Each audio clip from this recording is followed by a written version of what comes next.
Il-poplu Malti ta' messaġġ ċar li jridna nkomplu niddefendu lil pajjiżna u niġġieldu għat-tisħiħ tas-saltna ta' dritt f'Malta.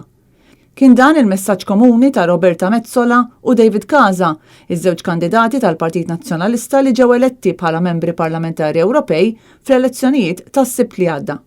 Roberta Metsola ringrazzjat lil kull min reġa' wera fiduċja fiha u qalet li se tkompli taħdem kif ħadmet fl-aħħar snin.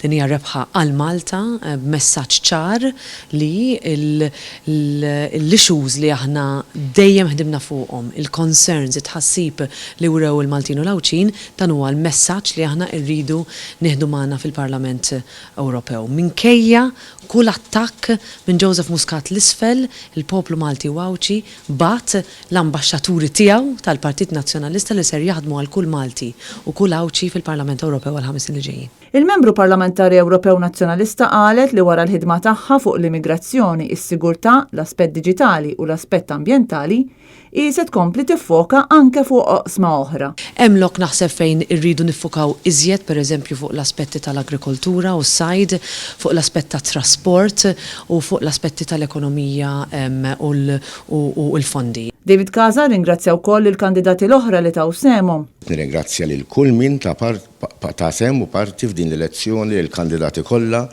u naturalment irid insellem hawnhekk lill-kollega tiegħi Roberta Metsola imma wkoll lill-kollega tiegħi Francis Zamid-Demek għaliex ta' kontribut qawwi fil-Parlament Ewropew. U qal li issa jmiss li jiltaqa' l-grupp kollu tal-Partit Popolari Ewropew sabiex jiġu diskussi l-kumitati li se tkun qed issir ħidma fuqhom. Il-qasam soċjali jibqa' qasam illi jiena inħobb ħafna, però żgur ukoll ħaneqpa' niġġieled il-korruzzjoni u ħaneqpa' nagħmel ħilti kollha biex nara li konna saltna ta' dritt sura f'pajjiżna u li min għamel il-ħażin irid ipatti għalih. Żewġ membri parlamentari Ewropej f'isem il-Partit Nazzjonalista se jkunu qed ikomplu fejn ħallew hekk kif Roberta Metsola tidħol fit-tieni terminu sħiħ tagħha filwaqt li għal David Casa dan se jkun ir-raba' terminu fil-Parlament Ewropew.